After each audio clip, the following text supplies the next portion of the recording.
Hi, everybody. Welcome back. My name is Dean. Nice to see you. We are here. We are ready to go. We're happy. We can manufacture happy on a day like today. That's what I'm doing. I'm manufacturing happy. Listen, I'm going to tell you right now, it is fucking impossible to be like this upbeat 5 days a week and do a show like this. And I was just saying to these guys before I got on, welcome to the podcast anyway. My name is Dean. That is James D. Fiore, Blackball the podcast.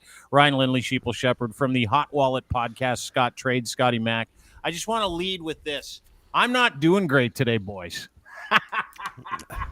That's concerning. Have you tried CBD? Let's ride this pony. Yeah, no, I've tried a lot of CBD. I haven't had it for a few days. I haven't had any cannabis for a few days because I'm so overwhelmed with all this shit, like how the world works, how people do things, the way it's changing in front of us, politics, people, assholes, religion, dickheads, anti-vaxxers, vaxxers, Jamie Saleh, Theo Fleury, all of it. Today I was like this. Fuck the world. Like, just fuck that guy, fuck this person, fuck you, fuck me, fuck them, fuck everybody. That's where I was at this morning when I got on the podcast. And it was funny because I had a conversation with someone last night. They called, a friend of mine, they called and they're like, how you doing? I'm like, well, I'm going to read this thing. This is supposed to be our first newsletter. We get our newsletter out. I'm just going to read you this newsletter that I put together. Read it to him, got to the end of it. I'm like, what do you think? He's like, you're not going to send that to anybody, are you?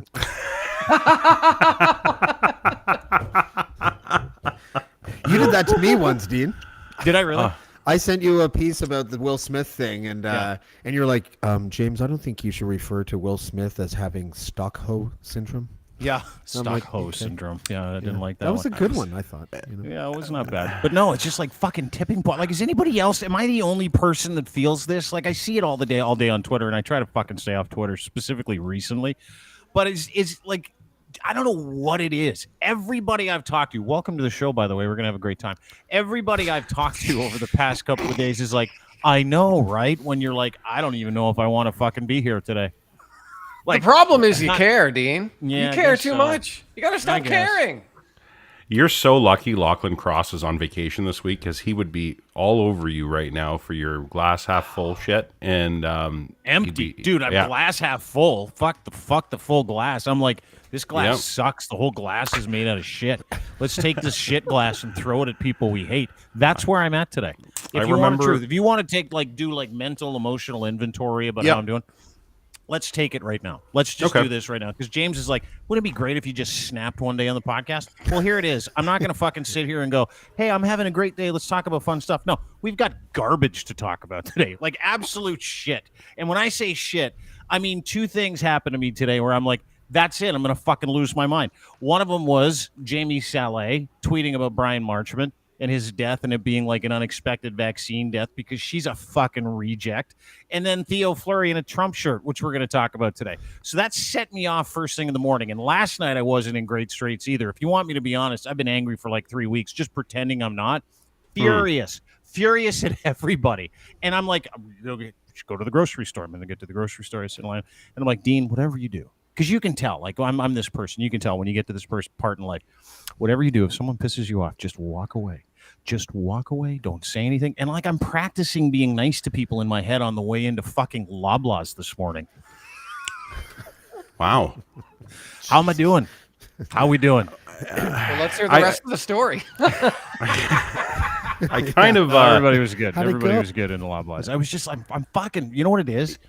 Burnout is probably part of it, right? Because you don't get a lot of time off. And we do like 15 hours a day doing this kind of stuff. We've been doing it for like 2-3 years through the pandemic at home by ourselves. And then you know what it is, honestly, God? And then I kind of fucking figured this out today. All the dumb people are winning. That's what, like, I'm such a competitive asshole that, like, I spent a long time siding with the wrong side, right? Then I have a change of heart. I feel good about myself. I'm going down this road of wellness, honesty, accountability, telling the truth. And then today I'm like, hold it. Like Omicron's back and it's worse and we haven't heard anything about it for like fucking 3 weeks. And they're like, yeah, the assholes won. We're not getting any updates on COVID or nothing. Zero. We're just fucking out there flailing in the wind. And I'm like, well, I don't want to be a bitch about the whole thing. So I'm not going to complain that I'm not seeing it because all I see is people complaining that we don't have masks and stuff like that. I'll just stay in my house again. And then it dawned on me this morning because of Theo Fleury, because of Jamie Saleh, because we're all fucking sick as balls again, that the world's worst people are running the fucking show. And I'm such a competitive dick. I feel like going and finding those people today and beating the living shit out of all of them. One by one. It's healthy. Theo. I would grab Theo by the throat today and slap him around for fun because he's such a piece of shit. Like, he just preys on the evilness of society and he fucking drags it around with them and laughs at everybody when you're like, fuck you, dude. You hate this country. You hate everybody in it. And all you give a fuck about is making money because you couldn't make it for fucking years because you're a degenerate. That's why he's in the game. That's why all these guys are in the game. That's why every single person that's fucking, oh, well, this isn't a vaccine. That's why they're all fucking losers, is because they just don't care about anybody. So we're going to talk to James today. And that's another thing that pissed me off. He brings up this great point. He's did this huge story at deanblundell.com, which you should read. It basically indicates that Pierre Poilievre absolutely is in a fucking weirdo cult with Stephen Harper and the rest of those whack jobs. And I'm like, oh, great. Here we go. You're welcome. I can't get away from it. I don't know what it is. And all of it. And so I said to Scott this morning, we get on the show, and I'm like, hey, dude, what do you want to talk about? He goes, I'm going to talk to the mooch. I'm like, great. At least some fun shit today that we can talk to. Because he talked to Anthony Scaramucci. That's the stuff I want to do. But we can't get away from the other shit. It's like it follows you around like a stink. Like my dad's fart basement. It's like you can't walk anywhere without smelling it. Whoa. It's a fart basement? What is a fart basement? In the basement all the time, yeah. Oh. Is that just another name for his underwear? No, it's just when you'd walk downstairs, you'd walk into the TV room, and you're like, fuck, dude, you've been farting all the time. The whole basement smells like my dad's farts. It's a He's chamber. like, leave me alone, it's Sunday. That guy. The chamber of stale farts. Yeah. Yes. Anyway, Okay. Hi, welcome to the show. Okay, hi. everybody. I'm a You know fan when I of knew? Jim. You know when I knew something was up? When?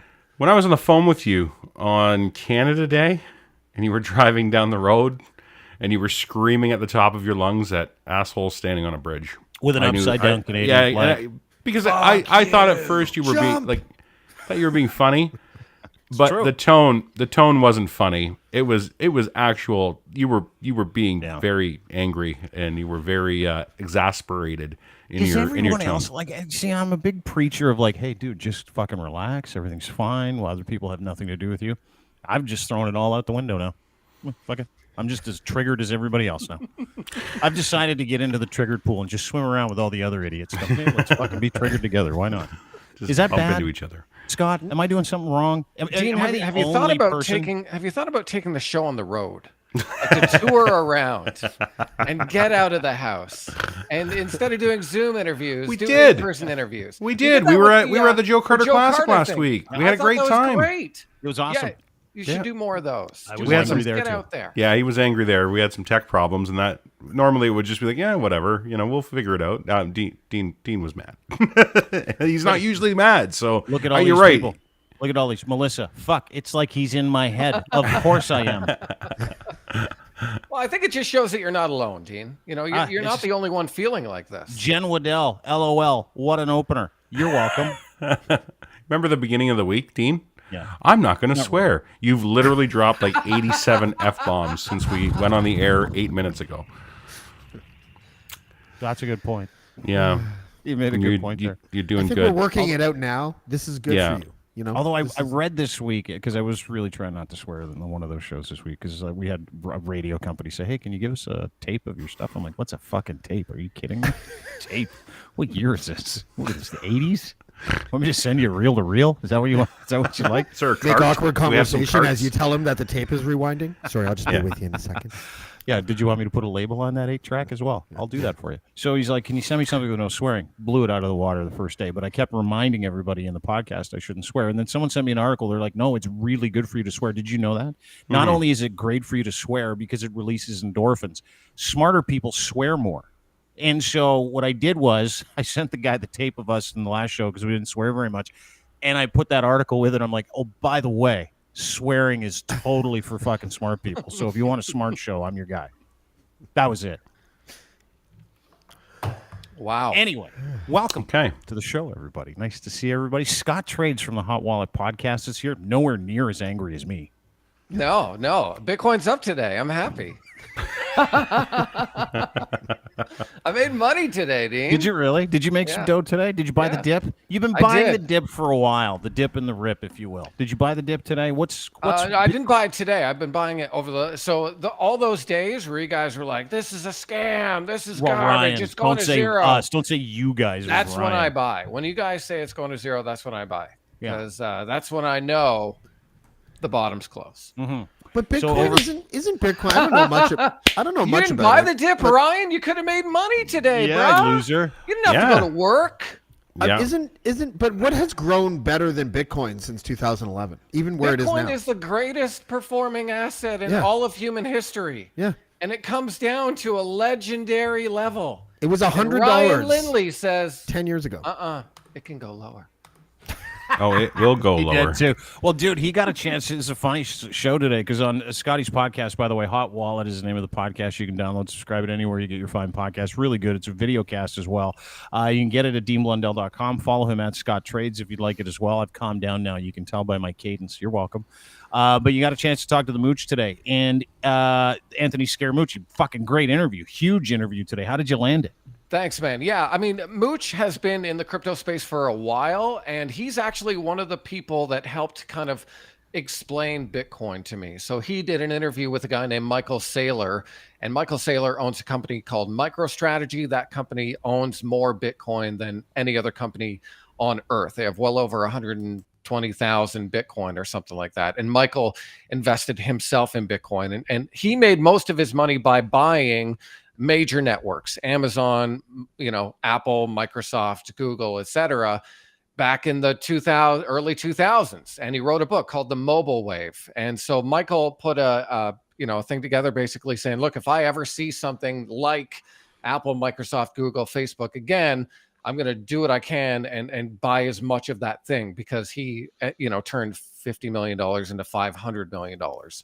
Out of his own personal wealth, but didn't do anything with his company. So Anthony interviewed Michael Saylor, and I was like, wow, this actually makes a lot of sense. And I think this is one of the interviews that I sent to Lindley a while ago that he didn't watch.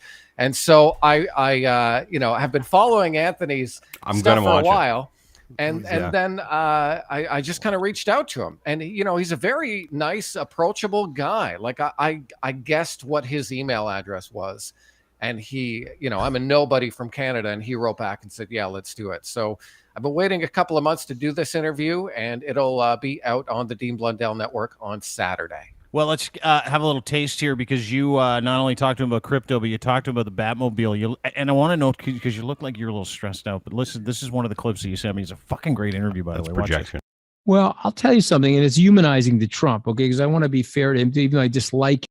First question, my friend, is did you really buy the Batmobile one time? I did. I'm sorry. You did your research well. I actually, I owned the, it's probably politically incorrect to say this, but if you go to chickslovethecar.com, chicks love the car. I'm probably not even allowed to say that anymore, but you'll see a picture of it. It was from Batman Returns. It was Michael Keaton played Batman. And of course, Danny DeVito was the Penguin, and Michelle Pfeiffer was the Catwoman. The car was spectacular, and it wasn't road ready or anything like that. It was very low to the ground, so I did a lot of scraping when I was driving it. But it had a propane tank on the back that shot the fire out, okay? And the car was actually built on a Ford F-150 frame. And so, I grew up in a family that loves cars. My uncle was a motorcycle enthusiast. He had a motorcycle shop in the town that I grew up in. And I will say this to you, that car was some of the most fun I've had in my life. I dressed up on Halloween once, was in the Batmobile, driving around in the goddamn car in my hometown, Of course, there was no license plate. There was no license plate on the car, but the cops got a kick out of it. They didn't give me any problem, He's so slick, isn't he? And then he went on to tell me all the different other cars that he currently owns. So he doesn't own the Batmobile anymore, but I said, well, so what do you drive now? And he started listing off all of these other cars, Lamborghini, blah, blah, blah, blah, blah. And so that's going to be in the interview this weekend. Can't wait for it. Hot Wallet is the name of the podcast. You can get it. He also talked about a ton of stuff. Talked about Bitcoin. I want to play a couple more clips, including this one about Bitcoin. I thought it was a great question, and it was a great answer too, because he's in it. Like, this guy believes in it. He's an evangelist for it, and he's actually pretty honest about it when he talks about the shortcomings. But this was a great clip too. Bitcoin could leg down again. Maybe Bitcoin's going to 10,000. I don't know, but Bitcoin's here to stay. I do know that, because like Bezos, I'm watching the wallet growth. I'm watching the use cases. I'm watching the applications. And I'm like, Kathy Wood's going to be right. Bitcoin's going to trade at $500,000 a coin someday. And people are going to be like, why was I not buying it? I know it went from 60 to 20, but any point on the spectrum, I believe you're going to make money. And I would say to you, if you hold it for 4 years, I think we've proven since 2009, if you hold this asset for 4 years, you end up making money. So that's me. Now, I could be wrong. So if I am wrong, I would tell your listeners and viewers, size it appropriately. If you have 1% of your assets in Bitcoin, and let's say Michael Saylor and I are wrong, it trades to zero. Warren Buffett is correct. Okay. That could happen, because what I just said is anything you think can happen, can happen. So now where are you? Well, I'm okay, and your clients or your people listening should be okay too, because they're sized appropriately. Okay. But listen, if I'm right and you have 1% of your assets in Bitcoin, and all of a sudden, because we're right, you have 10% of your assets in Bitcoin, not because you bought it anymore, just because it went up, you'll be happy. This is a technological transformation that's happening right now as you and I are speaking.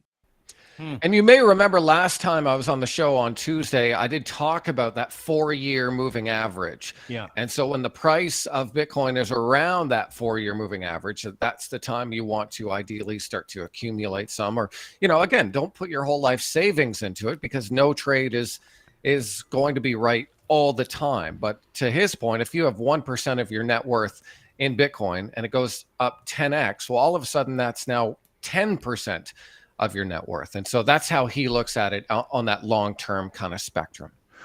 I totally get it. Totally understand it. Well, not Bitcoin. I don't think anybody understands it. Maybe you do a little bit more than most, but I think I understand what you're saying is what I'm saying. I understand what he was saying was what I'm saying. But that tone is very different than the tone that's been struck in the past, like 5-6 months, right? Like the way that the Bitcoin has performed, everybody's like, it's starting to creep in. That doubt is like, if I'm wrong, I'm wrong. And you know what I like about the Mooch is that he's all in. He's tens or hundreds of millions of dollars invested into Bitcoin, and he's so fucking calm about it. He's like, if I go out, I go out. Big deal. This is life. This is but I believe it's here to stay. But just the demeanor, right? Because so many people are fucking freaking out, and he isn't. I mean, he's still balls deep. And he starts off, our conversation, I made a joke about being in this bear room, and, the thing that Ryan said the other day, which was really funny, where he's like, it looks like you downsized to a 1-bedroom, buddy, and I said that to him. I'm like, yeah, sorry. Normally I have like a nice background, but I'm traveling right now. And he's, he was up front, and he's like, yeah, I've been through 8 bear markets before. I've been in the market for over 30 years, and this is how it goes. It goes up and it goes down. Yeah. And so he's very humble in the way that he speaks about his investing career, because he has had his ass kicked over and over again. And I'm sure that, when he's dealing with tens of millions of dollars and clients, dealing with clients' money. I'm just trading my own money. Yeah. And so when he deals with way heavier stressors than I would ever deal with, and his calm demeanor definitely helped me kind of settle in a little more. Yeah, were you nervous? Because he's the Mooch dude. He was the White House press secretary for like 12 days or something like that. 11 days. 11 days. Yeah, and he did also talk about Donald Trump in a way, because I was really interested on what it's like in the White House, just generally. Like, we all see the White House on TV, and we imagine what it's like to be a president or a prime minister or whatever. I just said, what's it like to work in that area? Is that kind of a surreal feeling? Yeah, and he went to talk. Yeah, I went to talk about sitting in the Oval Office with Donald Trump. Yeah, here's the clip. It's fucking awesome. Well, I'll tell you something, and it's humanizing to Trump, okay? Because I want to be fair to him, even though I dislike him and I think he's a systemic threat to our democracy. I was with him at a time when him and I were getting along in the Oval Office. And it was probably my first day there. It was July 21st of 2017. So 5 short years ago. And I was sitting in the Oval Office. Like, is that a surreal feeling? It is. And I'm going to explain to you why. Number one, the Oval Office is way smaller than you think. And there's a plaster of Paris frieze in the Oval Office of the presidential seal on the ceiling in the office. And Trump and I were looking at each other. And I said, Mr. President, I looked up at the seal. I said, Mr. President, let me ask you, we're in the Oval Office. I said, my heart's racing a little bit. Tell me, did your heart race a little bit when you first got behind that desk? And in fairness to Trump, despite all of his bravado and bluster, he looked at me and said, yes. He said, when I got here, I sat behind this desk. I said, Jesus Christ, I'm the president of the United States. I'm sitting in the Oval Office. And then the phone rang. I picked up the phone. It was the White House protocol chief. And he said, Mr. President, I'm just giving you the heads up. The Prime Minister of the United Kingdom arriving at the North Portico at such and such time. You need to be standing there at the North Portico to greet her. And he hung up the phone. He said, Jesus Christ, I'm the president of the United States. And he said, so what happened is I went and greeted her at the North Portico. And then what'll happen to you, Anthony, you're going to get so busy that this is going to become an office. And you're going to get so busy. And even though, yes, it's sort of surreal, you're going to get busy and it's going to be, and he was right. He was right. Don't get me wrong. It never loses that wonderful mystery and it never loses that wonderful sense of history. But when you're in the throes of what's going on, you're working and you're not thinking about it every single moment that you're there.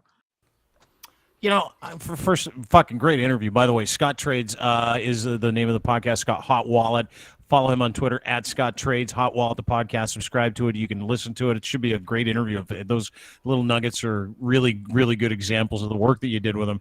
But was he there long enough to find out if he could get busy in the fucking White House? Like, he's here for 11 days. He's like, to the point, he was right. I was so busy. Dude, he got fired like 5 minutes into it. Yeah, he did. And he did for having a conversation. We didn't talk too much about that. I didn't really have that much time. Yeah. I only had an hour with him and I had about 5 pages of questions and stuff. And so, but I have heard him talk about, the reason that he got fired. And essentially he was having a conversation that he thought was an off the record conversation. That the reporter actually just printed what he said, where he was talking about, essentially the mismanagement of how things are going here and what, he's excited there on the first day. And then by day 11, he's like, okay, this is actually kind of a shit show. And, I don't know what to do. And that's essentially what ended up getting out. Mm-hmm, mm-hmm. So fucking great interview, dude. Thanks. And he is a good dude to talk to too. Like whether or not it's all fake and he's full of shit, I don't know, but I mean, I've talked to him once, and I can't wait to listen to your uncut interview of him because he's just a great guy. He's entertaining, and he's, what he is? He's so well read, and he's well spoken, and he does a great job of communicating. So, and with his new hair, he looks like Rob Lowe was raised in the Bronx and never left. Yeah, that's nice. Are you saying? Yeah, he's great and really takes things from a different perspective. Like, I was complaining about, and I've talked to you guys about the Federal Reserve and like, they're raising interest rates and it's crushing risk assets. And I was like, what do you think about this? They're making mistakes over here. They're making mistakes over there. And he actually stopped me mid conversation and said, Scott, these guys are just doing the best they can.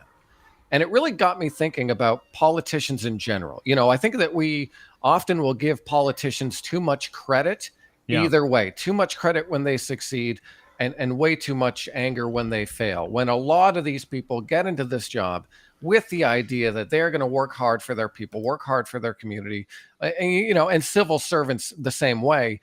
And a lot of them just get stuck in the wheel and essentially can fall out, kind of get burnt out, like what you were talking about before, Dean. And so, I think that was an interesting perspective because a lot of finger waggers are looking at central banks around the world, including myself, and saying, like, what are you guys doing? And he said, you know what? These are really smart people who are doing the best they can. And the U.S. president is not an easy job. As much as we think, oh, yeah, Joe Blow can run for president or Trump can do it again, and he gave me examples. He said, look, Obama, whether you liked him or not, he read the presidential briefings every day. George W. Bush, whether you liked him or not, read the presidential briefings every day. Donald Trump didn't. He kind of did his own thing. And so, kind of gave me a little bit of a perspective of the workings of not only, people in the White House, but people in positions of power like central bankers. Mm-hmm. Mm-hmm. Yeah, it's a fascinating interview, dude. I'm excited for it again. Hot Wallet is the name of the podcast. You can check it out from politicians in the United States, which is always fun to watch. I mean, it just bleeds up here. James wrote a great piece this week. I don't know if you guys saw it. And it comes on like the tail end of all the bullshit with the Klondike Papers, which, by the way, no one's really proven anything in there isn't real. Like it's that the relationships in there aren't real and all the other stuff. Like, I mean, we're still standing by the fact that politicians have, taken over culture in this country, and we're seeing it live. And James, you called me last night and you're like, hey, you want me to blow your mind? And I'm like, do I have to get on FaceTime for it? And will you have pants on? Fine, we'll try something else then. But it was, it was fascinating this whole month. And I mean, it goes back to the anger and the frustration because I don't recognize this kind of stuff. I don't recognize stories like this, which James put up yesterday. And it's huge this morning. It's gone viral. Stephen Harper, Pierre Poilievre, and the Plymouth Brethren Christian Church. By the way, have I mentioned I'm not a big fan of organized religion? Not a big fan. What? Not a huge fan of organized religion. I think generally speaking, yeah, everybody on this panel. And it was funny, too, because James and I were talking about it. And I'm like, who'd have thought that you'd have turned into like a liberal over this whole thing? Like James is literally morphed into a liberal. He's writing hit pieces against guys. He was like, that guy's awesome, like 2 years ago. And now he's like, that guy's a douche. And the one thing that's brought us together is our mutual hatred for organized religion. It really but you don't have to be a liberal to hate religion. You just have to be rational. It's different. Yeah, that's true. That's true. But it's fascinating, and Richard Marsh is going to join us from, he's a former Plymouth Brethren Christian Church dude, coming up in, half hour, not even 15 minutes he's going to be by. Mm-hmm. And what the part of the story that James wrote, which was fascinating, send me the guest link for Richard. Is that what you just said? I sent it, dude. That's send him the one that I just sent you. Apologies. Yep, sorry. Yeah, Are you serious right now? I was trying to not make you talk about it out loud, but go ahead. It's called Restream. It's neat. Yeah, it's so good. You should check it out one day. But what's the gist? Yeah, you should. You should try and use it. It's a lot of fun. What's the gist of this story? Because I've read it, but the Coles Notes version are fascinating. It really lends itself to the conversation that we've been having about the culture and how shitty it is in this country and who's kind of behind it. And not just who, but the movement and the people and the MO and the religion that's behind it. And it is very fucking churchy, James. Yeah, I mean, I didn't even know who they were. Excuse me. I didn't know who the Plymouth Brethren Christian Church was before any of this stuff, before the Klondike Papers. I don't really make a point to try to keep up with all the cults in Canada. However, when the Klondike Papers came out and I started to talk to Richard Marsh, and I had Cheryl Hope on the show a couple days ago talking about the abuse that she allegedly suffered at the hands of an elder from the Plymouth Brethren Christian Church. I started to think, that I wanted to be one of the people that actually knew the innards. Like, what did it look like behind the curtain? And so I'm talking to Richard, and as it turns out, Stephen Harper, when he was sworn in, let's start in 2006. When he was sworn in as Prime Minister for the first time, he broke tradition and brought his own Bible. And Richard Marsh told me that at the time he was a member of the Brethren in Saskatchewan.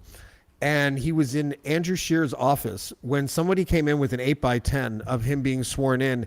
And all of the Plymouth Brethren members were just overjoyed because that Bible that you're looking at right now is actually a Plymouth Brethren Christian Church Bible that he swore on during when he was taking the oath of office. And I was like, well, okay, well, why? Why is this happening? And then in 2011, when he won again, there's a photo inside the article of all these 5 Plymouth Brethren members that are all sitting in the front row with their names. There it is. And so that means money, right? And so much like the evangelicals, they don't really care who they take money from, what the belief systems are of the people that they take money from. These are 5 legit members of a cult. And what Richard said to me, which was such a good point, he said, what if they were Scientologists? You know, like what if all 5 of those men were Scientologists given front row seat, you know, when Harper's giving his victory speech in 2011, what would the press do? I think it's pretty obvious what the press would do. They would report on it and they would talk about it. And our press at the time didn't do that. And to their, you know, to not to defend the media in Canada too much, but they probably didn't know. But now we know what this organization is all about. And just the point of the piece was to sort of like, I think we need to go and look at this, or the former government, but this Conservative Party in hindsight, and start asking questions. Like, why is this cult given such prominence? How much money do they give? What do they get in exchange for the donations? And when Harper changed the rules on how people could donate, and he put a cap on a certain type of donation, I think it was corporate donations. How did that benefit the Conservatives? Because it did. They have never, I don't think, lost a quarter, except for maybe in 2015 when Trudeau won. They have never lost a fundraising quarter, I don't think, since this millennium. I don't think they have. You know, and so I want to know all of the answers to these questions, but, you know, the mainstream media won't ask them. They don't probably even think it's a story. But with all of the sex abuse stuff that they've already been found guilty of, that's happening all over the world since 2003, since before that, since like the 70s, you know, this isn't new for this organization. The sex crimes and the scandals and all that, this is not new. But now it's just the first time we're really talking about it in this country. You know, the underpinnings of this seem to me, and I know you get into this, and Richard will be around with us to talk about it in a couple of minutes, but the underpinnings of this really feed into, you know, the divisiveness that we see. Like, Scotty, you're from Alberta. I know you're in Ontario right now, but you're from Alberta. And I used to live in Alberta, and it is very different out there. Like, if you're from Ontario and you go to Alberta, and these are Western, this is a Western church. I know there's PBCC people out here, but this is heavily in the West. You know, Harper's from the West. The sensibility out there, like it seems so weird to us because we're very anti-religion, we're atheists, we're agnostics, generally speaking. But if you insert yourself into Alberta, Scotty, it is a very different vibe. Like, totally. The church vibe out there and the evangelical vibe out there isn't just an alternative. It's legitimately a way of life for the majority of people in Alberta, Saskatchewan, right? Am I big time. Big time. And no, I think you nailed it. And every area kind of has their own type of church. And so like around Lethbridge, you know, there's obviously tons of Christians, but then just on the outskirts, there's a lot of Low German Mennonites. And then if you go in the other direction, there's a lot of Dutch Reformists, and they all kind of gather into their own little world. And yeah, I mean, church is all over the place in Alberta. Reminds me, it's very similar to the United States in that way, except I feel like there's more denominations. So my point is, you're right. And I mean, you got Mormons down in the Raymond area of Alberta, which is south of, I mean, it's everywhere. These people that have these very conservative views, depending on what denomination you're from, they drop that denomination bullshit and they come together, right?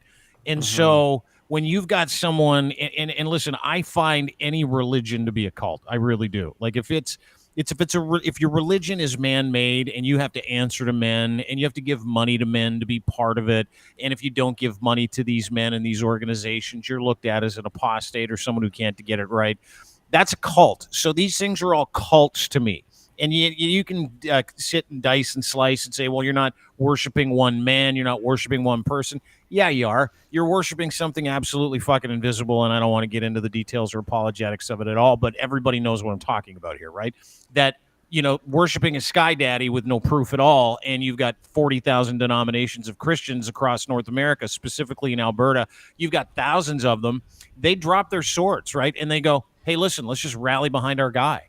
And what my question is, and I don't know if it can even be answered. My question is for a guy like Richard, and maybe it can be answered here on this panel, is how does the Plymouth Brethren Christian Church ascend to the front of the line?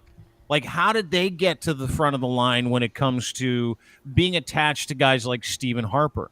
And not just Stephen Harper, Like, if these guys were in and around Stephen Harper during his inauguration, the first time in 2006 and then the second time in 2011, as you pointed out, they were in the crowd. Fuck, dude, these guys are sitting front and center. Chuck Truan, Roy Taylor, Brad Mitchell, of course, from that lube company. They own a bunch of lube companies. Klondike Lubricants. Ralph Mooney. These are all people like they are born into and are elders in this Plymouth Brethren Church. So they're front and center. But how did they get there? Like, what is and if they're front and center, and the second that Stephen Harper ascends to the Prime Minister's office, how does a guy like Pierre Poilievre, in your article, which you plainly put, at the age of 23, out of nowhere, becomes fucking Harper's right hand guy, like principal secretary? Yep, principal secretary. Like, this is all in and around religion, whether or not it is the catalyst of the Plymouth Brethren Church or whether there are other religions that fits into this. What we're seeing that you kind of laid out.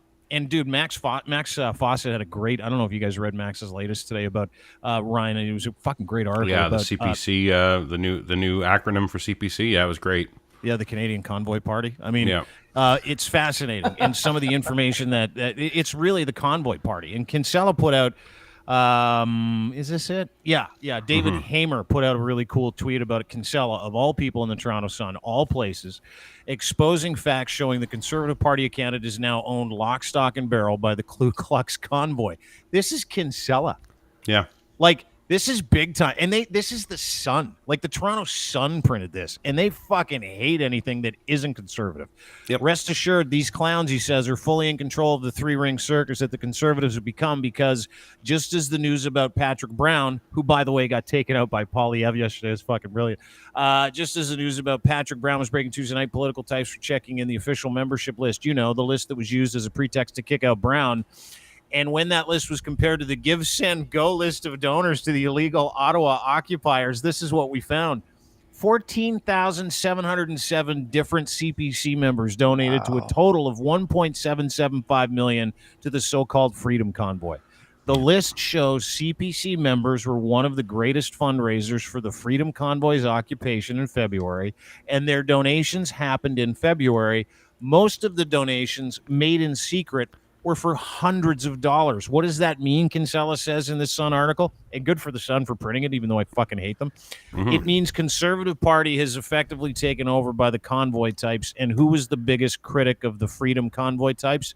Your boy, Patty Brown, who got turfed the other day for some made-up fucking finance violation. We don't know. Because they wanted to take him out. We might have him on the show in the next few days as well.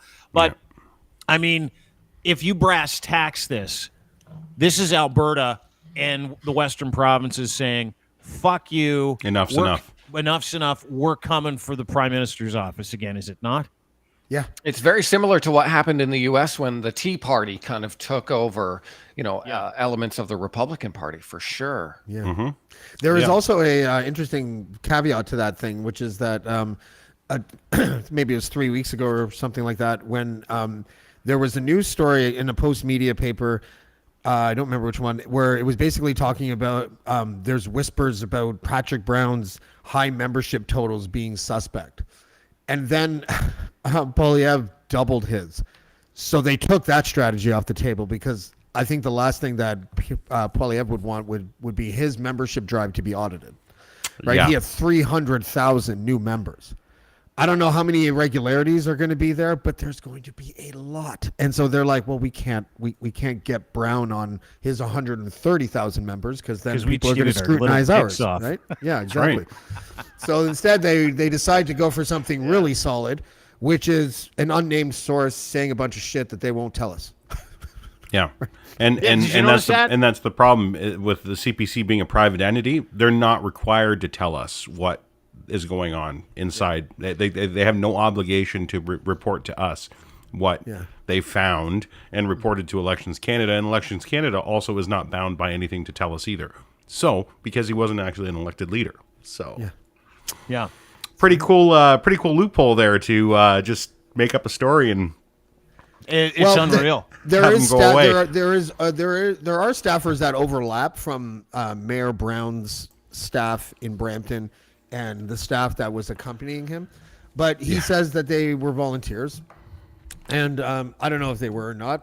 I have no idea. I don't know why he would even like kick that hornet's nest and even like give them any daylight to strike him with. These are by the way, behind the scenes, especially the operatives, the strategists, the staffers. They're the same people that fucking ousted him when he was going to be premier of Ontario. Catch a break. Yeah, they're the same ones. So I don't know. Like I'm kind of like, is he really shocked? I'm not. He shouldn't be. Lindsay, I tweeted 3 months ago. Sorry, I think I just tweeted 3 months ago.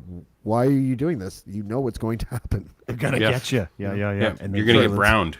You're gonna get browned. And what's really interesting, if you're into connecting dots, right after they announced that he was being disqualified from leadership, immediately on just some lowly old news talk radio on the afternoon drive home, somebody from City Council in Brampton came on the air and said, he hasn't been there to hold council meetings, and it's screwing up our quorum, so he should resign. He shouldn't be the mayor either. And this is his own council that are now, all of a sudden, this is a problem. This wasn't a problem when it first began, but now they're making it a problem. So it's almost like it was a coordinated effort where he's getting shot at here, gets hit, runs down this alley back to, where he thought he was safe, and now they're coming after him too. So that guy can't catch a break if he fucking paid for it. So, but he's like Sideshow Bob stepping on the perennial rake, though. It's like, dude, you're a liberal. Yeah. Stop it. It kills me how even though like he was exonerated of the last issue, correct, James? He didn't commit any crimes and he didn't harass anyone. And I'm pretty sure won he got a lawsuit against like 12 million from CTV or something like that. And isn't it funny that he's about to do it again, because every time you hear him brought up on any sort of conservative panel, they don't say what it was, but they just scandal. That scandal. Remember the scandal, the last scandal? Yeah. It's like, no, I don't remember. I remember him not being guilty of the thing you guys said was in your scandal that you tried to do. The party weaponized Me Too accusations against their own leader because he didn't represent the interests of the base of the party. That's it. Or the fucking true. BCC. Yeah, exactly. Yeah. Crazy. Yeah. We live in crazy times, people. This is why I was so angry when we started the podcast. That's why I was talking to Scott before. I'm like, you got to help me. I'm so angry. It's stuff like this that makes me so fucking angry. I've got no skin in the political game, but you know what it does? It's galvanized a bunch of people, right? Like it's galvanized James and I, and it changes our fabric too. It has, like the skullduggery, the bullshit, the lying, the cheating, the stealing, the sexual assaults, the church shit, everything that goes into this, everything that's fed into this. And the people that accept it as a useful way of doing business in politics or a way to get ahead, like the Patrick Browns of the world. Hey, dude, listen, he got fucked over, but he's his own fucker overer, if you will. This guy is his own fucking worst enemy, and he keeps going back to the well, and he thinks people like him. No one likes him. That's why they keep fucking stabbing you in the back every time you turn around. Yeah. A guy like Pierre Poilievre. Is void of humanity, void of empathy. He's a born compulsive fucking liar, and he's weaponizing fear to do it, and he's doing it with the help of Stephen Harper and the IDU and all these fucking losers back in Alberta and Saskatchewan and Manitoba. It is all hands on deck, and they smell fucking blood, right? Like they watch what happened with Roe v. Wade in the States, and they're like, all right, here we go. Here we go, everybody. Yeah. We got control of the women's wombs in the United States. Next stop, Canada. Let's get control of the wombs up in Canada. Pierre, you're up. You're going to lead the charge. He's like, okay, fuck whatever you say. I'm going to because Jesus Christ is my Lord and Savior, and you want my money, and I'm going to get the money. And so Pierre's up, and then literally, Pierre Poilievre will absolutely try and put a woman's womb under lock and key, as will this whole party, the entire party. And I was thinking about it after I got out of the shower today. Naked, by the way. Yes, I shower naked. I was thinking about it after I got out of the shower today, and I'm like, you know what? This is a problem. This politicking behind religion without saying it is a problem. These guys are such fucking cowards the conservative party in this country and the conservative movement around is they never talk about the stuff that we're talking about openly, which is which church do you go to, you fucking bag of garbage? They never talk about that. They never talk about the shit that they do. Just about God. Just like, oh, no, we're just good Christian people. They hide behind it while they fucking murder people, steal your money, and try to chain up your vagina. Like, literally, this is what we're dealing with here. That's who Pierre Poilievre is. That's all he is. All he gives a fuck about is asserting himself on behalf of the people that put him in the position that he is in today, which is he's probably going to win, right? And he's turned over this conservative party. Like, I grew up with the conservative party thinking, oh, these guys are just a bunch of loser stiffs in wingtip shoes that want to make sure that, that the entrepreneurs are really supported in this country. That was my thinking, Scotty. That's what I thought. No, not at all. It's the party of hillbillies, rednecks, and gun owners who fucking hate you. Who hate you. Yeah. Hate Canada, hate Eastern Canada, hate the West, as long as you don't believe anything they believe, and then you're cool with that. They are the fucking most hateful groups of people in the world, Christians. And I can tell you that because I used to be one of them. Like, I get dragged through all this shit. And I've told you these stories several times. I smell this fucking garbage coming from a mile away. So when you put it into perspective by giving us the kind of handrails and the tools and saying, hey, look at this Bible, look at these guys, front row, and the Klondike Papers and everything that we know, like that Jonathan Dennis guy, the dude who he just got like fucking found guilty in Alberta of colluding and witness tampering. And it was, dude, and you know who told us about it first? Guess who told us about it? And it was a news article a year ago. Your boy, David Wallace. So while everybody's out there trying to discredit him and everything, and you can't put all this stuff together, my God, it stinks in here. Does it not? Does it not just smell like afterbirth, religious afterbirth? The culture in this country smells like religious afterbirth. Jumentus. Pierre Poilievre's placenta. That'd be a great movie. Yeah, no, you're right. You're absolutely right. But I think that's where it gets to the point where we've always known it. We've always seen it. And you saw the resignation of Boris Johnson today. The Brethren Church is all up in the fucking UK. Like, they're all up in scandals over there. And this is one of them that caused. Was Boris a Plymouth Brethren dude? Was he tight I don't know with if those wieners? The Brexit folks are, and that mask scandal that happened over there with the millions and millions. We talked about it a few weeks ago, and they caused literally. And this is where I got to give them credit. Even the Brexit folk over there. To actually resign in the face of a scandal of their leader, and they did. It was over 50 fucking ministers left. They resigned their jobs because of this. They said the scandal after scandal, we're done. We can't deal with this, and you won't see that in the West. You won't see that over here. We don't have that. We don't have the balls. Our Conservative Party doesn't have the intestinal or testicular or testicular fortitude to do it.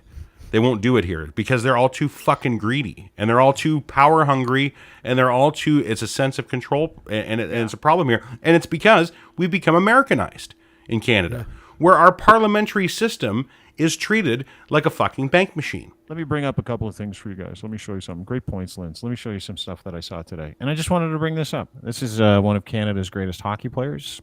Should be in the Hall of Fame, isn't because he's a cuck. Ladies and gentlemen. This is Theo Fleury. This is Theo Fleury in a tweet that he put out 2 days ago. By the way, he looks unwell. Oh, yeah.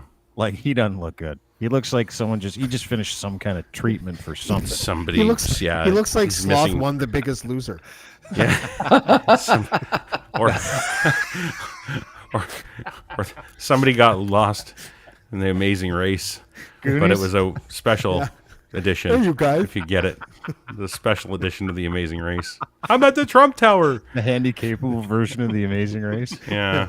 Look at me. I got my shirt. So there's Theo Fleury 2 days ago. He's in New York at Trump Tower, and he's wearing a Trump 2024 shirt, Trump 2024 hat, and he's happy as a pig in shit. And he's not just there doing the fucking tour of the Trump Tower. He went and met with Don Jr. He went and met with the burn victim kid, Eric Trump. And then he went and met. What it was like for Theo Fleury to be so close to a gigantic mound of cocaine. I don't know. He probably must did have been some. Tough. Yeah. Colonel Sanders.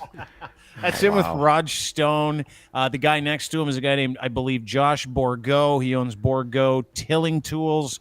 This was a company that is PBC owned, PBCC Sweet fanny owned. pack. Yeah, nice fuck. He's been Guys, look where Theo's hand is. Yep, right in there, Roger Stone's asshole, like all the way in, like 4 fingers. He's just doing a dip test. Yeah, Just doing a dip test to Look see at if it's in Roger there. Stone's face. He's like, okay, that tip is in there. Yeah, I got Theo's looking- Raj, I got a finger in there, and Raj is like, yes, you do. Yes, you do, big fella. That's the face I make too. Actually, Roger Stone's a kinky fuck, though. Did you guys know that? Like, he's like, Yeah, he's doing orgies and shit. known for Is that sex right? parties and orgies and swingers and all that shit. Yeah, but I that like we were talking about the Americanization of this country. That's one of Canada's greatest heroes. Yeah. Do you remember when? When the war in Ukraine started? Remember that when Putin attacked Ukraine? Theo Fleury's like just got off the phone with Putin. Great guy. He's Yeah. doing a great job. Remember that? I remember that. I remember all of that. I remember everything. And then today, Jamie Selle, he's again part of the idiot brigade. And listen, I've said this many times, and I'll say it many times over. To believe in religion, man-made religion, you have to be dumb. You have to be 20 to 50 IQ points further down that scale than, let's say, an idiot like me, which is tough to do. But to believe that there's a dude waiting upstairs to go, hey, by the way, when you die, you're coming up here. You're going to sit right next to me. I got a nice beanbag chair for you. It's going to be a lot God of is fun. Bill Clinton. That's crazy. Yeah. I tell you, glad you're here. To believe that, you're That's a fucking $1 million idiot. question. Like an absolute- just- off that one time, but we'll let it That's right. Made me cry my ass off, but man, you were able to whip up a batch of wiener wine in less than 30 seconds. I was impressed. It's still a that's sin. very good. Even for me. So Jamie Selle chimes in. Because I don't know if you guys heard this, former NHL defenseman Bryan Marchman passed away suddenly yesterday. Super sad. And I know Brian a little bit, knew him a little bit. Golfed with him, wonderful individual, nicest guy. You will never meet anybody that has anything bad to say about Brian. No one knows cause of death. Might have been a heart attack.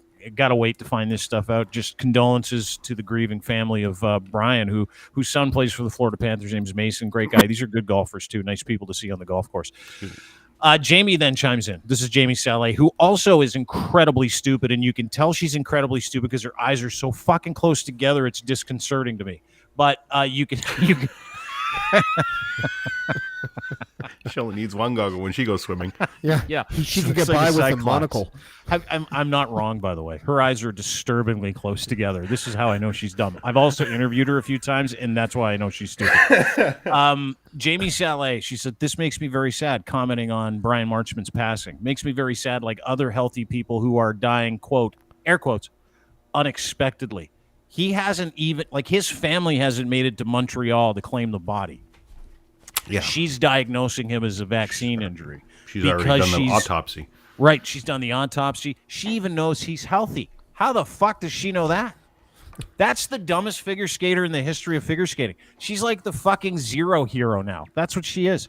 She is absolutely, and it just goes beyond the pale, right? Like, these are the people that believe these things. And if you believe these things with these people whose eyes are incredibly close together, I think Theo's eyes are pretty close together too. Yeah. Yep, they sure are. They could One's a little star in off-kilter. Minions on Ice with those eyes. You're a fucking idiot. That's my whole point, is that if you believe any of that stuff, you're an idiot. And we have the Conservative Party of Canada that is governed by that stuff, that is catering to these people. They know, and this is the fucking great part about this whole grift too. I think in their minds, the Conservative Party's like, hey, listen, we're never going to win shit anymore. So we need to mobilize the dumbest hillbillies in this country. How do we do it? And they're like, churchies. They believe in anything. Like, no problem. I think Guess what Scott Jamie nailed it. Selle is? Yeah, Churchy. sorry. Yeah. Guess what Shit for Brains is? Churchy.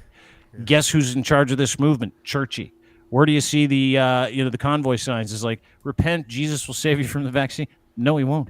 Churchies. Like, they have done a fucking great job. The Conservative Party in Canada is a mirror image of what's going on in the United States. That's my opinion. And what they've done, I think, is they've gone and they've cozied up to big name celebrities that are dopey, like Theo, Because they know that he's got a cult-like following as it is in hockey fans who are, a lot of them are dopey, and they've pretty much, and I hate it's an overused word, but groomed. They groom these people with, wine them, dine them, shoulder rub, give them, hey, you want to come and, help us out, you'd be great. Guys like, what's his name, Brett Wilson, who used to love Trudeau, all of a sudden doesn't love Trudeau anymore. You get all these guys with millions of followers on Twitter, and they groom them to start fucking just hammering away at this messaging, and it's propaganda. It's all it is. And I got to give the cons credit here, because that's the way you sell your fucking message, is through dopey people to dopey people. But that dopey guy has money, and he played hockey, so he must know what he's talking about. Jamie Salé is an amateur coroner as well as a figure skater. She must be great, and her eyes are too close together. And incredible. Here we are. This is 101. This is propaganda 101. We've seen it since the fucking 30s. Yeah. And everybody's just alarmed when they say, "Oh my God, I can't believe it's happening." It's like, well, fuck me. We've been doing it for over a century. Oh yeah. Sorry. Oh boy. Did you see that? Am I wrong, guys? No. Am I wrong? Are Jamie Salé's eyes not incredibly close together? Yeah. Yeah. Is she not, does it not make sense now? And this is the thing, is it Forehead. the rest of Canada has to fight the dumbest, angriest people over the next several years until this thing goes away. And it will go away. Kind of like Nazism was pretty cool in the 30s and 40s until the war. And everybody's like, holy fuck, don't, thank God they didn't have Facebook back then, huh? Yeah. Yeah. And that's it. Back then it was drop letters, show up at beer halls and just find the dopes, the ones that will mobilize for you. Brown shirts. Yeah, you're looking for people to mobilize, people that are dumb enough to, I don't know how to think for myself. I've always been confused about everything. This guy sounds like he knows what he's talking about. I'll go with him. That's all this exactly is. It. That's all exactly this it. is. I can't believe that Theo is supporting Trump at this point. After we know what has happened from January the 6th. Doesn't matter. What he looks like? He looks like me when I had Ramsey Hunt. That's what he looks like. He looks like he has facial paralysis on one side of his face. That's exactly what I looked like when I had Ramsey Hunt. Oh, no. Dude, yeah. I mean, it's he doesn't care. None of these people It's gone. care. It's gone. And this is where we always talked about it, and we always talk about the theories of, cognitive disconnect and the Dunning-Kruger. It's not just talking points. They're actual syndromes. It's actual things that happen to people. It's very, very well documented. It doesn't matter how much you tell him he's wrong. That makes him more hardened in his stance to tell you he's right. Yeah. And that's why he's going all in with a Trump, because fuck you, you keep telling me they're oppositionists. That's all they are. They're oppositional defiance disorder, fucking textbook fucking pictures on the cover is guys like How about what Theo. they lost? I was looking at pictures of Jamie Salé. This is her and Craig Simpson, right? Used to be married. He hasn't talked to her in a year and a half. Mm-hmm. And he tweeted about it, actually. Someone's like, "Hey, are you still married to this psycho?" I believe was the tweet. And he's like, Hockey Night in Canada, Craig Simpson. He's a great hockey player, wonderful guy. I've interviewed him several times too. And someone's like, "Hey, are you still married to this insane bimbo?" And he's like, "You know what? I haven't spoken with her or seen her in well over a year, and I haven't seen my child that I have with her in a long time as well." And it's sad. Because she's literally off the fucking deep end. Every single tweet is about Jesus. She sent me a tweet today after I tweeted that out. Well, this is her response. I'm like, you're fucking insane. So she's like, "I post that it's sad that he, along many, have died unexpectedly. How is that sewering? Lobe and light, Dean." I think she means love and light. I replied, "Are you serious? Do you know what Brian died of? If not, you should really shut the fuck up, Jamie. I know you're not smart, but using his death for your anti-science BS for Christ just means you're also an asshole." I don't just talk about this stuff here. I'll talk about it there with her, too. That is a fact. That woman is... I'm trying. Well, I was just on the podcast. You're doing a good job. Today, how am I doing? Yeah, great. Amazing. I'm really proud of you, actually. Sorry to cut off your flow with that. I just had that thought. It's like, wow. Gonna be he's doing amazing. He's doing a great job. I know our new CEO, Jack, he's like, hey, could you cut out the swearing online? I'm like, I don't know if I can. I'm pretty turned up right now. I'm pretty jacked up about the whole thing, to be honest with you. But again, what did she lose? This is what she lost. There's Jamie mind melting. And she was susceptible to this, right? The stupid people are susceptible to this kind of movement. People who are cognitively delayed, people whose parents are related, people who, are not foreheads. Yeah. Those people. I'm a little surprised though. Like Jamie Soleil is like, she was elegant. You know what I mean? Like the juxtaposition of someone that elegant being so stupid. Like she's making Tanya Harding look like a Rhodes Scholar. The way that, like, who would have thought that would ever happen? Like, seriously.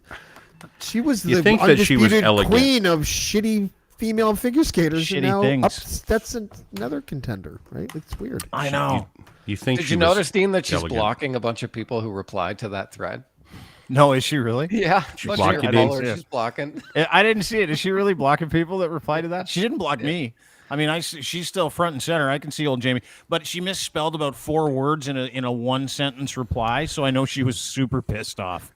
Like that's how she was like. No, she was looking super shook. She was looking for a frontal lobe, hopefully, maybe try and get some repair, because she can't fucking figure it out. And that's the thing, like when people can't figure it out. Walk. Yeah. When they can't figure it out, this is what they do. They grasp onto the easy one. The easy one that sounds nice and comforting, and that guy has a nice voice, and he tells me things I like to hear and that make me warm and fuzzy. And now all of a sudden, that's a disciple. And she's a disciple of this. And that's what all these people are. They're disciples of an ideology that is absolute bullshit because it made them not have to care and not have to take any responsibility, social responsibility for the rest of the fucking community that they reside in, and actually have been taking advantage of. Albeit, yes, they played sports and they were icons and figures. You can argue that they worked for their money, but they literally took advantage of that, and now they're doing it again. But but they're true believers, though. That's it, and that's what I mean. Yeah. And they believe in that just as strongly as you believe in vaccine, importance or whatever. Like you're the strength. Yeah, but mine is drenched in fact and actual like double-blind placebo studies. Not the if you're a sheeple, like they believe. I know. That's what I'm saying, right? Like I don't know how to get around that. Like, does anyone have any good ideas of how to get around the fact that they fucking believe it? Like it's.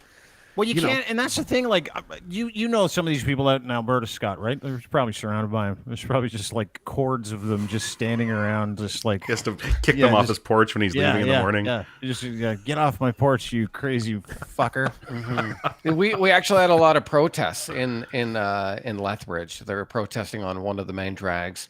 And still waving the Canadian flag. Like people are still doing the flag thing in Alberta. And I mean, I love the Canadian flag as much as anyone else, but seeing it outside of the Canada Day time, what it represents, right? It represents that protest and stuff, and it represents people thinking less of doctors and people thinking less of high-ranking officials, elected officials, and stuff like that. So it would always give me kind of a pit in my stomach when I'd see that.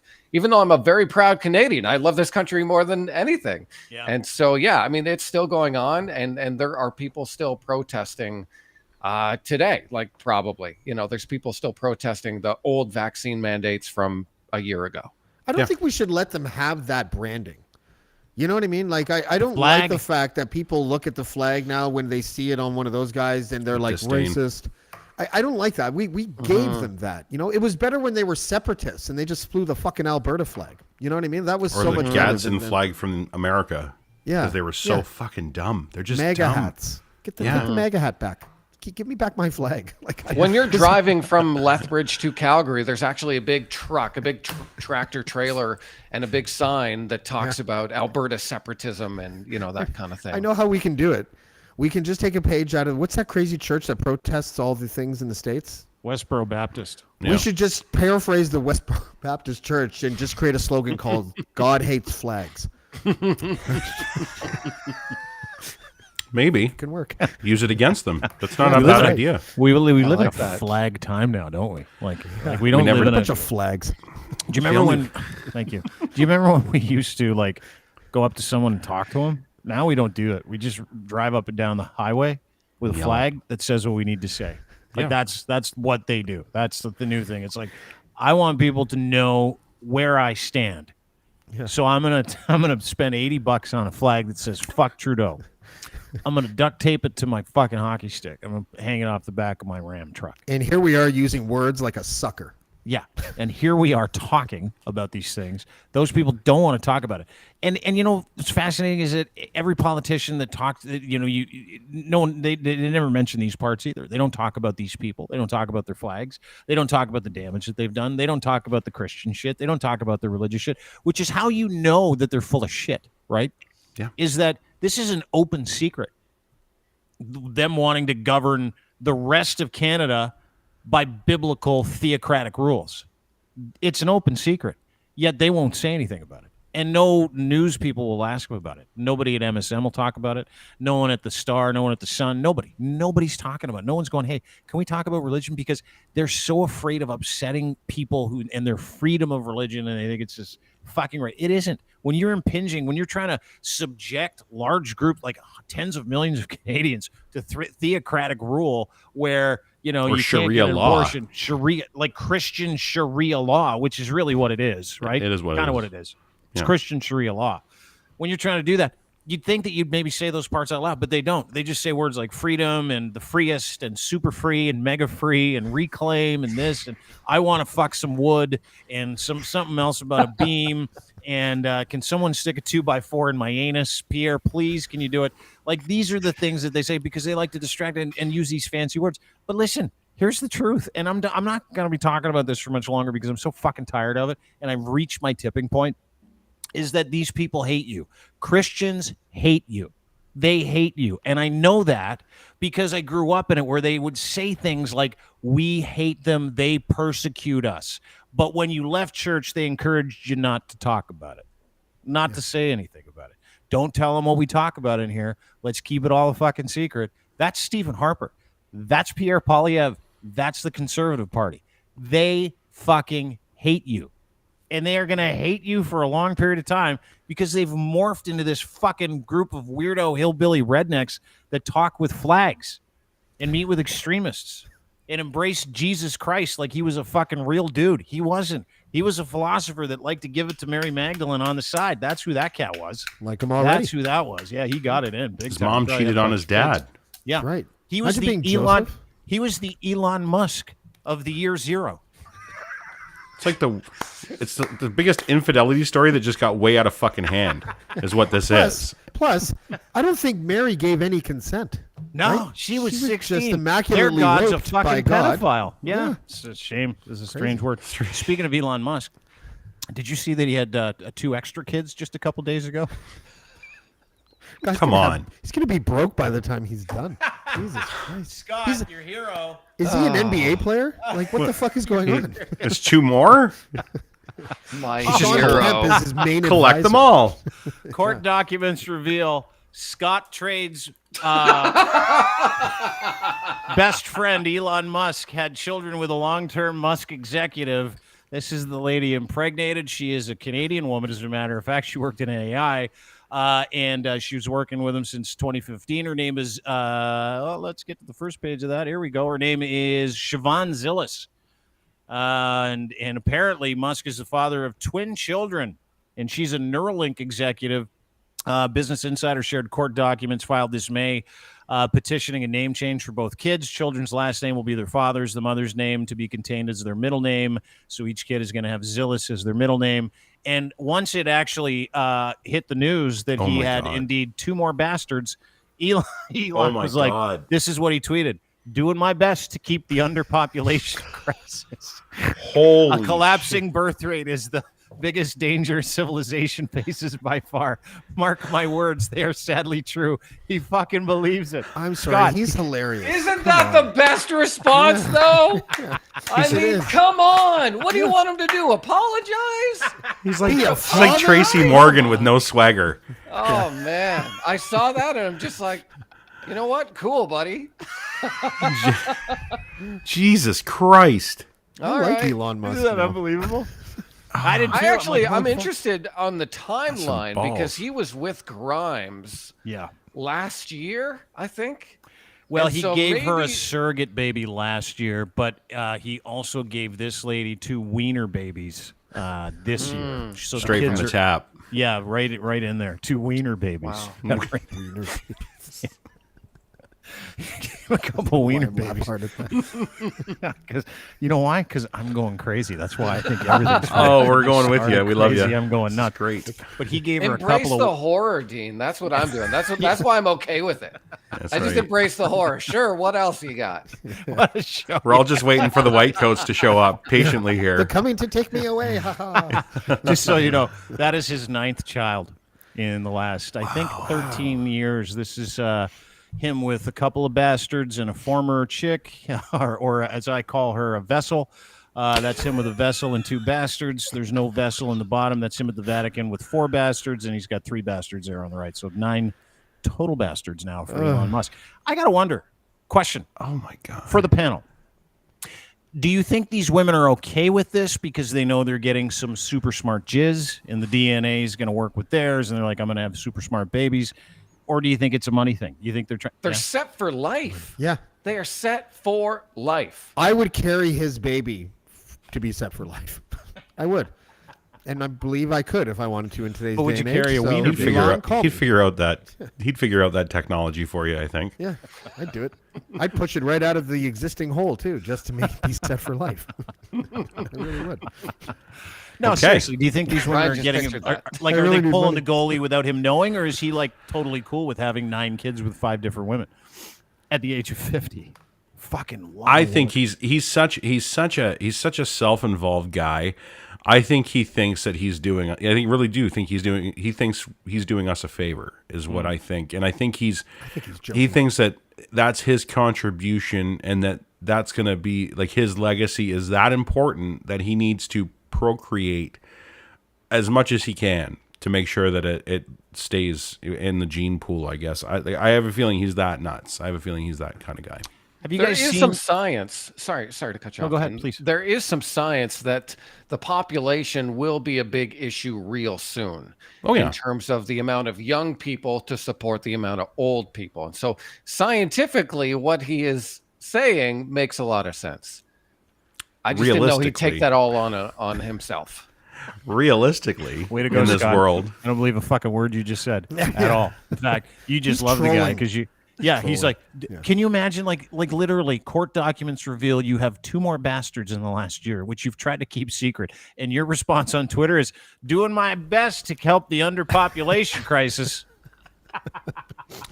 Yeah, I'm taking combustion engines out, so I'm helping the environment. I'm going to help repopulate it now. You know what's funny? Wow. I just got my Starlink yesterday. Oh, did you? Did it I work? did. Not yet, but I haven't really put it in the position that it needs to be in for it to work. So I just turned it on just to see. But we'll see. We'll see how it works. I hope You're it a works. Musker. Fuck. Look at it. You bought Look into at- it. I we're don't getting have taken any over. Musk products at all. I'd like to get one of those fucking boring flamethrowers. Yeah, me too. I actually tried but they were all sold out when I went to order one. Yeah. I should get one, but after I move out of the house that my wife lives in. Probably a good idea. Yeah. Because we don't want to have to come and bail you out for murdering anybody. I'll make it look like an accident. I'm sure you will. See, now that you said that here, I certainly hope nothing bad happens to your I wife, just did because that to make you're sure gonna I be the guy. didn't do that. That's how Okay, much good. I care. Oh, yeah, you look like it. Anyway, boys, thanks for doing this. We'll cut it short today. That is Scott Trades. By the way, excellent interview with the Mooch, Anthony Scaramucci. Hot wait. Wallet is the name of the podcast. Yeah, it's a great podcast, and Scott is the host. StockMarketMentor.com is where you can find him as well. If you want to learn how to trade, you want to learn the business, and you don't know what to do, and you need some financial, not advice, but advice on how to get into the market, Scott is your guy. StockMarketMentor.com. At Scott Trades, you can follow him on Twitter. Make sure you subscribe to his Hot Wallet podcast wherever you get your podcasts. It's very, very good. Great to see you here, Scott. Really appreciate you coming. Thanks a lot. Thanks, Is Hot guys. Thanks Wallet, for is having that me a few times innuendo? this week. Is there innuendo in Hot Wallet? Am I reading that Not right? like No. a sexy wallet. It's I not thought it like was just another term for. No, It's a crypto term, actually. It just means like a wallet that you're active in. I am active in a wallet that is hot. Money's coming out.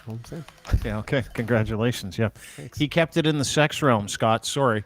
That is Ryan Lindley. At Ryan Lindley on Twitter is where you can find him, the Sheeple Shepherd podcast. He's the host. It's a good one, too. So make sure you download it. Follow him on Twitter at Ryan Lindley.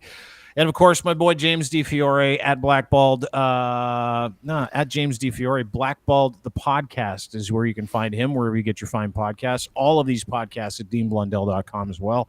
And great piece on Stephen Harper, who, by the way, looks like such a wiener in this picture. That was before his Lego hair went gray. That's true. Yeah. He reminds me of when do you remember like Mr. Rogers and they had those puppets with the trains, the king and queen, with the rosy cheeks. That's with that pointy nose. That's him. Does look like that. Case. Yeah, he looks like one. Oh my god, that's funny. See, he totally does. Anyway, boys, thanks for doing this. Really appreciate it. Great to see you both. Great to see you all, and we'll see you in the coming days. Thanks for doing this, guys. Thanks, guys. Good to see you. Talk to you soon. See you, boys.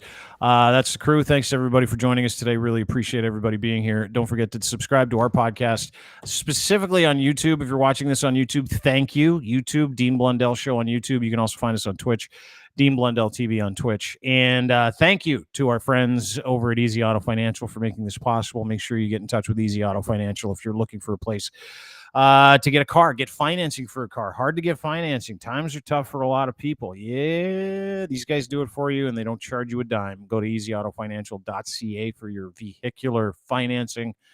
Absolutely no cost. They don't charge you for it, and there's no obligation either. easyautofinancial.ca. Thanks as well to our friends at kivlaw.ca. Don't forget kivlaw.ca for everything you need when it comes to anything that you do wrong legally. And it doesn't even have to be you. Kivlaw.ca, a team of defense attorneys that are here for you, depending on what happened. If you want to get your life back, don't plead guilty. Don't do anything stupid. If you're in legal trouble, give my friend Rob a call. Robert at kivlaw.ca. Again, Robert at kivlaw.ca. Kivlaw defense attorneys here in the city of Toronto, Ontario. Make sure you call them if you're in any trouble whatsoever. I trust them, and that says something because I don't trust anybody. And this is the guy that you want in your corner if you're in trouble. So make sure you give him a call. Go to kivlaw.ca for more details today. And edgefineimports.com. His Gitch, we wear him, so can you. GITCH. Gitch3 is your promo code. Make sure that you use that promo code when you are logging onto his website to go and buy some things. Because you want to buy clothes online. Everybody buys clothes online. No one goes and tries them on anymore. Nothing. Nobody tries them on. And you don't have to, because Ed's Gitch basically are idiot proof. That's why I buy them. Probably 3-4 different sizes, bunch of different colors, but they fit. If you're a medium, they'll fit a medium. Large, they'll fit a large. Extra large, small, whatever. And boxer briefs, luxury branded underwear, pouch in the front. You're going to love these things. They got the nice band across the back and the front, and they last forever, too. They'll be the last pair of underwear you buy. So go to edsfineimports.com. Order from Ed today. Gitch3 is your promo code, and tell him I said hi. Also, 15% off when you give him your email address, and he doesn't spam. No spam. That's it. Have a great day. Sorry I snapped to start the show. Fuck, was I mad. So mad at Jamie Saleh today. And just grossed out by her, too. And Theo. These aren't heroes. These are just idiots. These are Canadian idiots. We should do like a Canadian heritage moment where we just gather up the biggest Canadian celebrities that threw their lives literally into the toilet over a fucking conspiracy theory. There should be a movie or a fucking documentary about these people. There really should. So sad, too. See this picture of Craig Simpson with his family? Jamie, this is prior to her literally going off the deep end. The cheese wasn't on the cracker. Like it was like kind of like her whole life she was on the side of the cracker. Now it's like the cheese and the cracker aren't even in the same room. I don't even think there's crackers. There's no cheese either. Whew. Weird time. Have a great day. See you tomorrow.